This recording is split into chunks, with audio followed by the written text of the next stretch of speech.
Hello, everyone. My name is Terry Young. I'm assistant professor in transportation engineering at the University of Utah.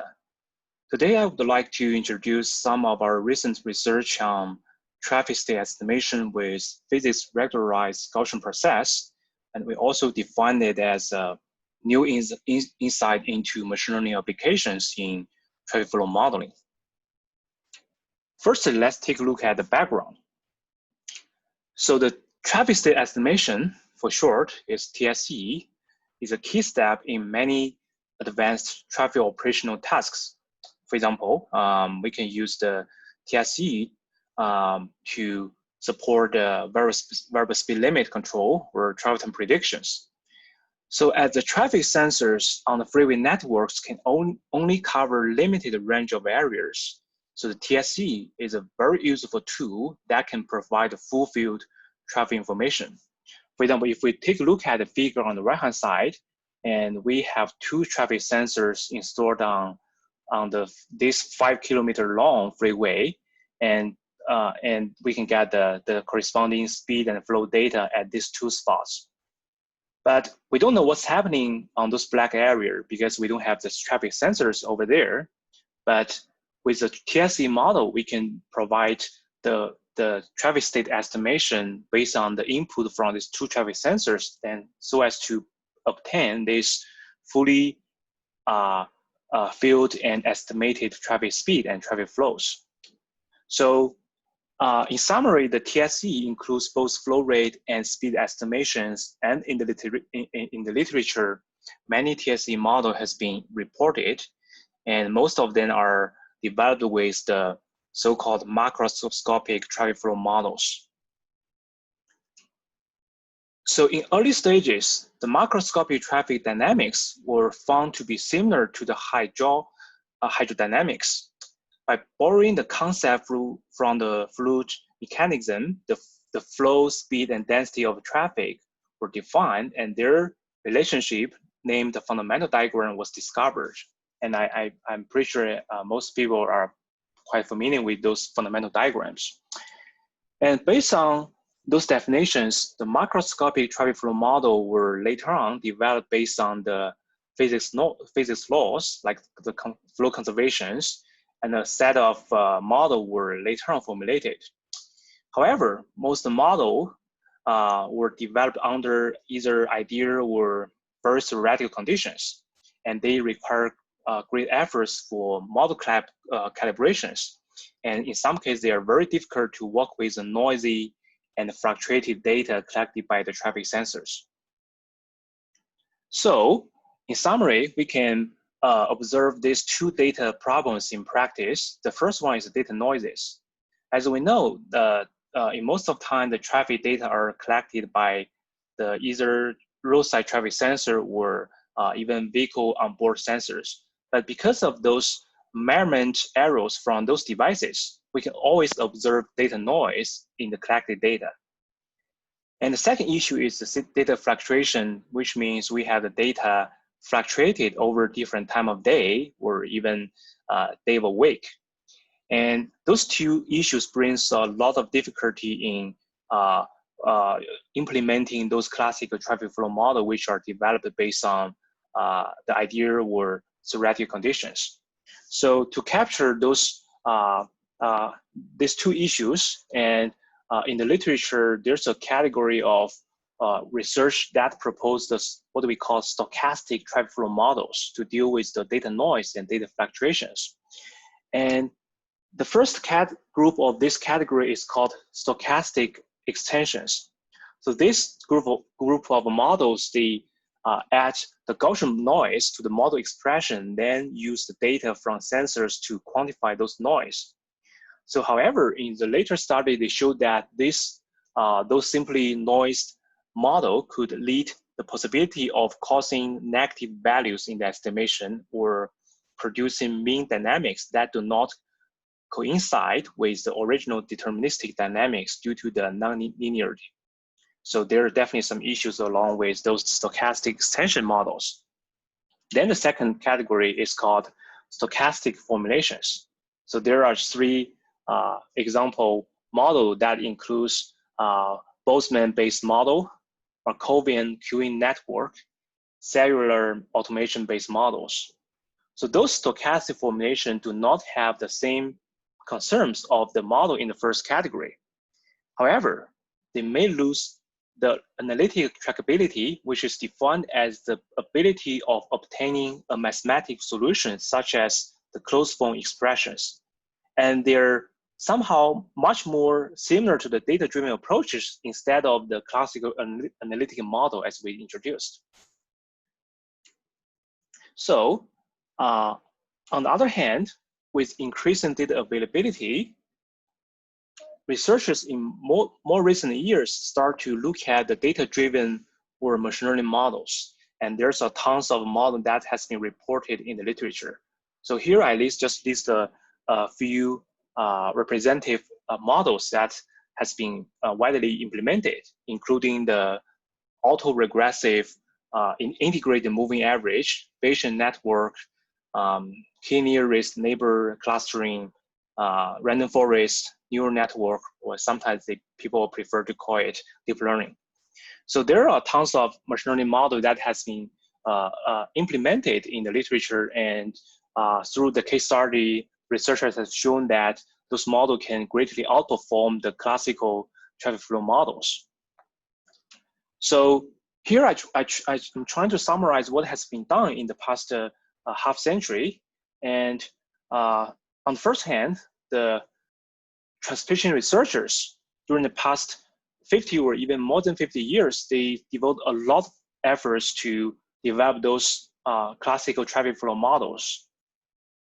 And then more recently, the data scientists, they start to look at how to develop the model from the data itself, and at the same time ignore the correlation among different features of the system. And now, but we have seen the gap between these two groups of research.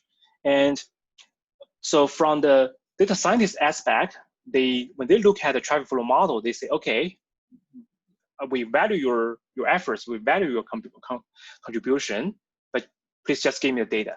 Then I can use the data itself to provide those machine learning models that can even provide better performance than your classical traffic flow models. So seems to be, based on the case study, the result seems to be good, but here we really have to think about two key questions. The first one is, are those machine learning models perfect? So the answer will definitely be no, because the machine learning model, they are data-driven approaches. And because of the data-driven nature, you can imagine that the performance of those machine learning models relies on the quantity and quality of data. So if your training data set has so many noises, so then you can imagine the performance of the machine learning model will be bad, right? And the second question is, what will be the role of transportation researchers here? If people start to look at the data-driven approaches, then they don't care about the classical traffic flow model. What would be our role in this research domain, right? So keep that two questions in our mind. The objective of this research is to develop a novel modeling framework that's called physics regularized machine learning, PRML. So the logic behind this research is to somehow try to encode the classical traffic flow model, or we call it physics models, into the machine learning framework.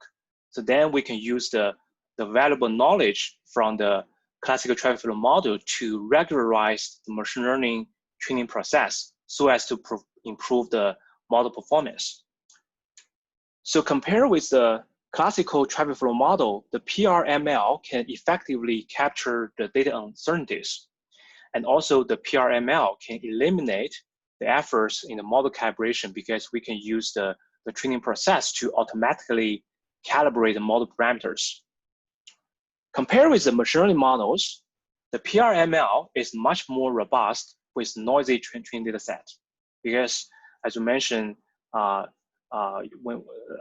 because of the data-driven nature, the pure machine learning model always have the robust issue, because they don't they cannot deal with the noisy training data set.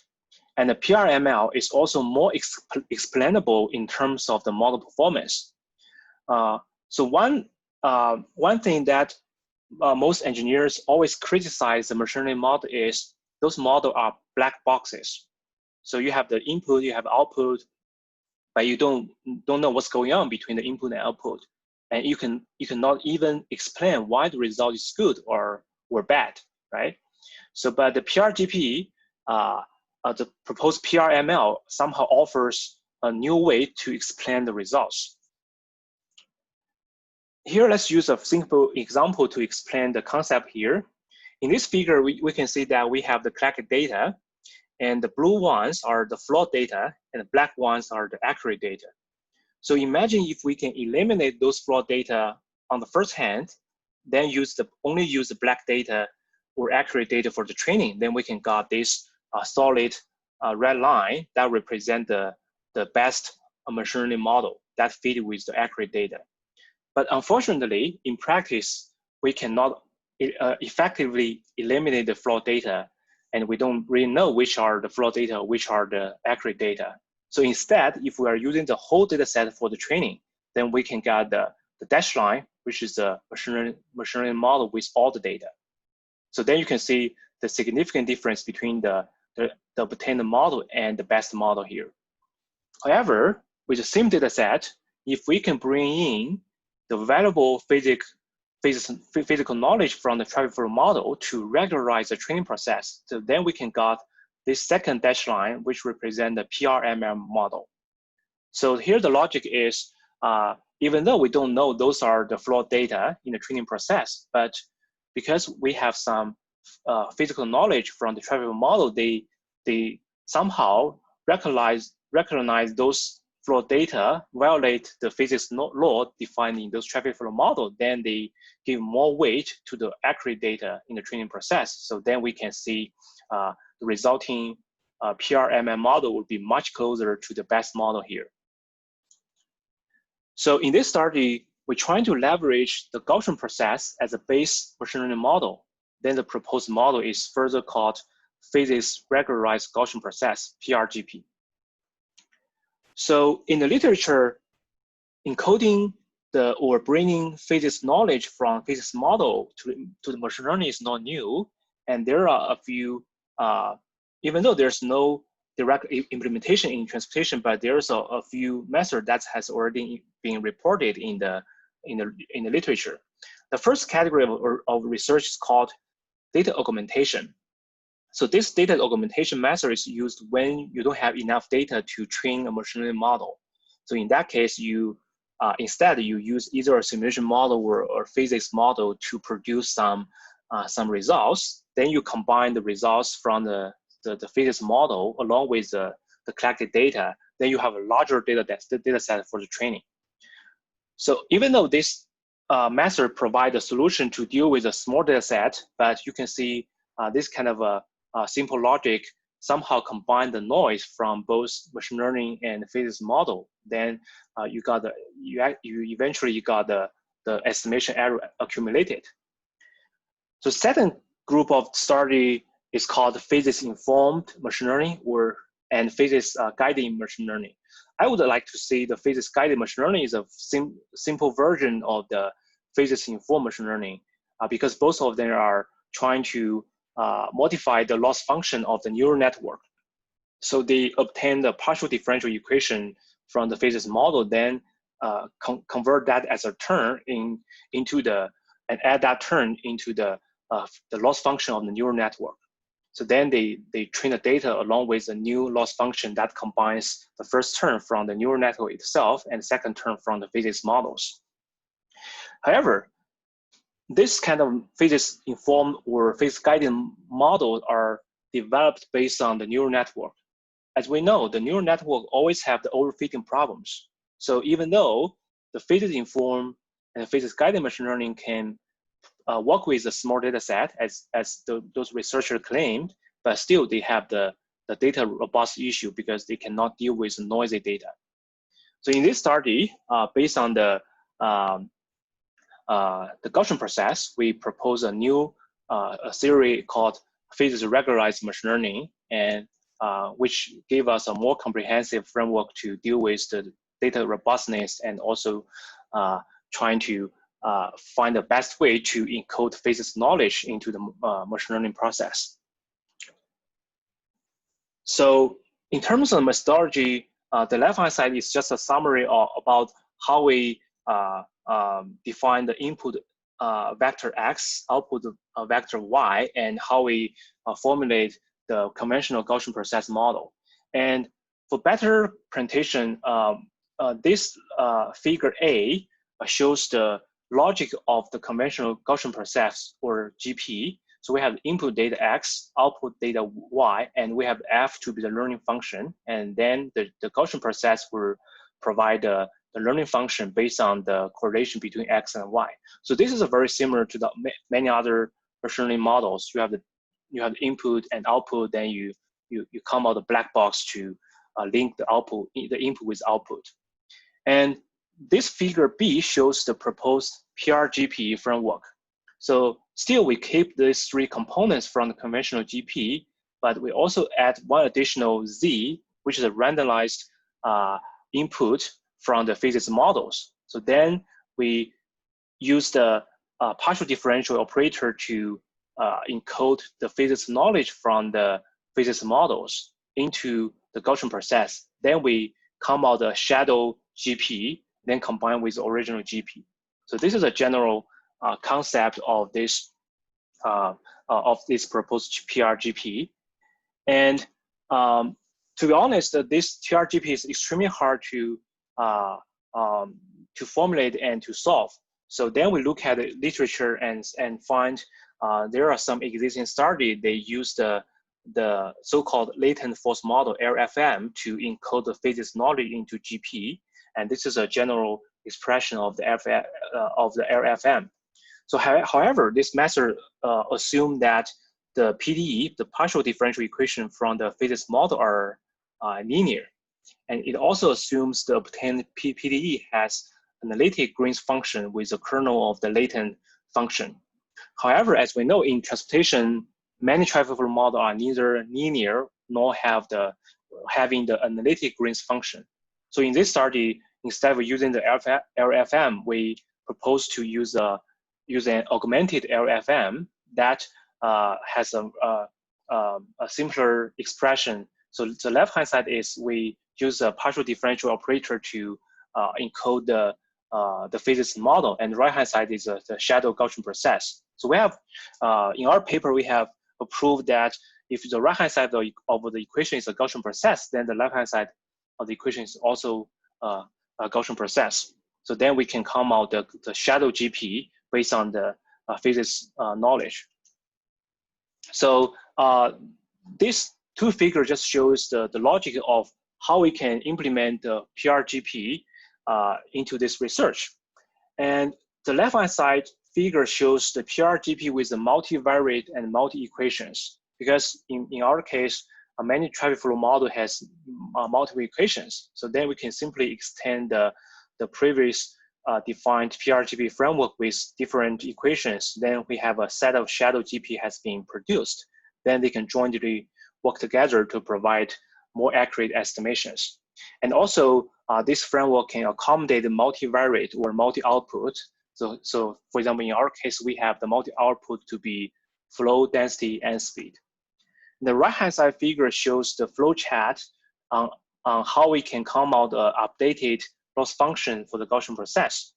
So the left-hand side is the loss function generation from the conventional GP. So we have the X input data goes through the ARD, automatic relevance determination kernel. Then we can process the data, then got the loss function for the conventional GP. On the right-hand side, we have the Z, the randomized input goes through the physics equation along with the partial differential operator. Then we have the shadow GP goes through the RBF, the radian basis function kernel. Then we get the second loss function. So then we can combine these two loss functions together to get a new loss function for the PRGP. So then the training process will based on this new loss function. So to solve this PRGP model, we use a posterior regularized inference algorithm, and so it's actually a stochastic inference algorithm as well, and we go through the recursive process to keep updating the parameters of the model. And so we don't have too much time to go to the detail of this algorithm, but we use this figure to simply explain how we update the parameter from one iteration to another. So here we have two blue dots that represents the parameters in iteration t and iteration t+1. Then we have those arrows that represents how we update the how we do the increment to update the parameters. And these blue arrows represent the one provided by the conventional GP, and this provide the one produced by the shadow GP or the physics knowledge. And then the red one represents the cumulative path from the set T to set T+1. So somehow we combine these two paths, one from GP, one from shadow GP, then we have the ultimate PRGP that can connect these two dots. So this is a general process on how we update the parameter from one step to another. Then we stop the algorithm when the results converged. Okay, so for the case study, in the first case, we trying to evaluate the performance of the model on 4 detectors. And the data were collected from August 5 to August 19 in 2019 on I-15 in Utah. So because of the data were collected every 5 minutes, so we have 288 observations per day per detector. And in this case study, we have 4 detectors, and we use these 2 detectors, station 420 and station 412 for the training, and the other 2 for the testing. And this 2 figures shows the corresponding data we collected in terms of the flow and speed at these 4 locations with the detectors.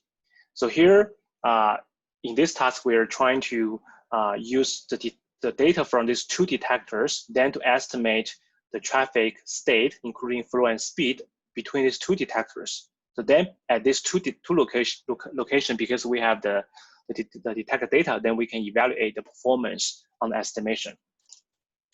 So to quantify the accuracy of the output, we use 2 MOE, root mean square error, and the mean absolute percentage error, and which are defined as in these 2 equations. So those are 2 popular MOE that has been widely implemented in the literature.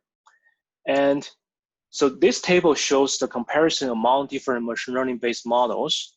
And if we look at the first part, so besides the Gaussian process, we also test other 5 machine learning models, including support vector machine, multi-layer perceptron, random forest, XGB, GBDT, along with the pure Gaussian process.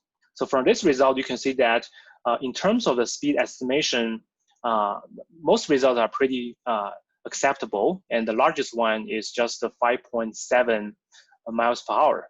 But in terms of flow estimation, which was much more challenging over here, and here the support vector machine produced the largest error, which is 71.25 vehicle per 5 minutes, and the MAP could go up to 35%. And among other pure machine learning model, you can see they provide similar results, which is around 50, and the pure GP can outperform them in terms of the providing more accurate estimation of flows. And here we also test 4 different PRGP models with different physics model encoded. So including the 3 well-known macroscopic traffic flow model, the LWR, PW, and ARZ. So PW and ARZ are kind of an extension of the LWR in the literature. And we also test another PRGP model that encodes the heat equation, which is defined over here. So heat equation is definitely not a good model to represent the traffic flow modeling, but we want to look at if we encode a random or inapplicable traffic flow model, what would be the corresponding performance. So from this result, you can see that compare the pure GP with the other three PRGP models that encode the classical traffic flow models. So their results are very similar. So even though the PRGP can outperform the pure GP, but the difference is not significant, right? So the largest difference is about 5 vehicle per 5 minutes. So it's not significant. But if you look at the result from the PRGP that encodes the heat equation, you can see we can even provide a worse result compared with the pure GP. So from this result, we can conclude that encoding the applicable traffic flow model into Gaussian process that can help to improve the performance. And the reason that the difference is not significant is because the training data set is good and sufficient. So then the machine learning model can already provide a very good estimation. And then that gave us very limited space to improve the model. But with the heat equation, we can even downgrade the performance. So here we're trying to use these figures to visualize the algorithm and explain why encoding and bad physics model can downgrade the model performance. So in the figure A, we have a search space for the parameter 1 and parameter 2 for the model. And this area is the search space for the data-driven or machine learning model. And this is a search space for the physics model. And then by cross-verify these two search spaces, we can get the optimal parameter from the proposed PRGP.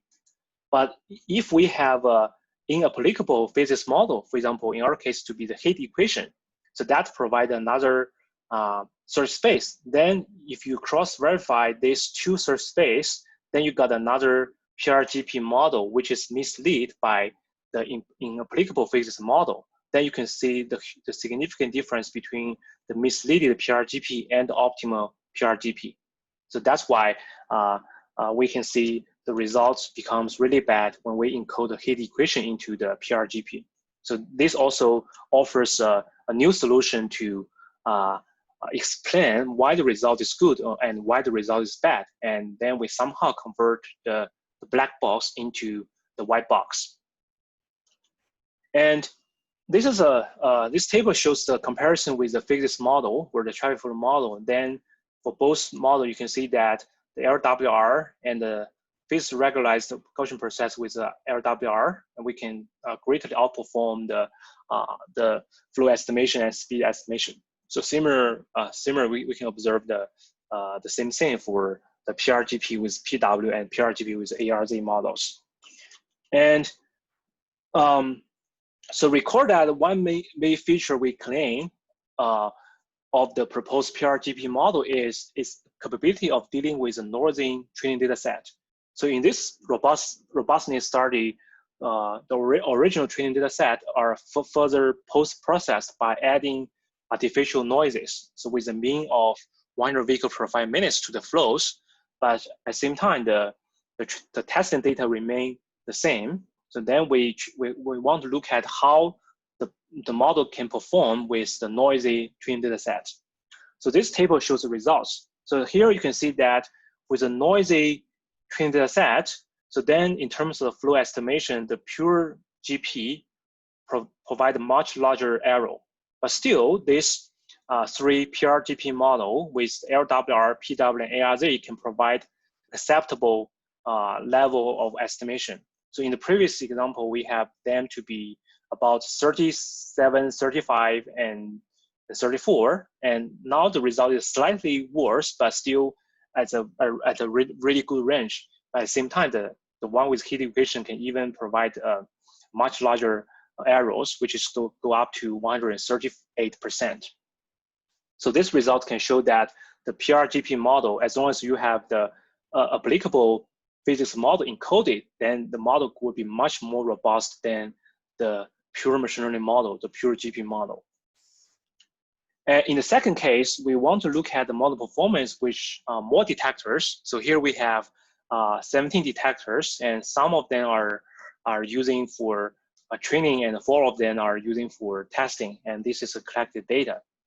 And from these results, we can observe the similar results, and the GP can outperform the other machine learning models, and the 3 GP model can provide a better results compared to the pure GP. And here you can see that with more detectors, the performance will be even better because we have more data for the training.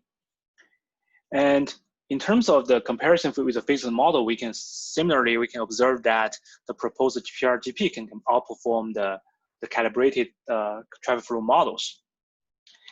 And in terms of the robustness study, we can still observe that the PRGP model would be more robust than the pure GP models. So, okay. So for conclusion, this study develops a new physics regularized Gaussian process model that can encode the physical knowledge in a Bayesian inference structure as a shadow Gaussian process. And the PRGP can greatly outperform the physics model in capturing the data uncertainties and the data fluctuations. When the training data set is sufficient and accurate enough, the PRGP can only slightly outperform the pure machine learning model, such as the Gaussian process, in estimation accuracy. But when the retraining data set is noisy, the PRGP was proved to be much more robust than the pure GP model or the pure machine learning models. And it can also be noted that encoding a more advanced physics model can help the PRGP produce better estimations, while encoding an inapplicable physics model could even downgrade the model performance. So that provides a solution to explain the results, why the result is good or why the result is bad.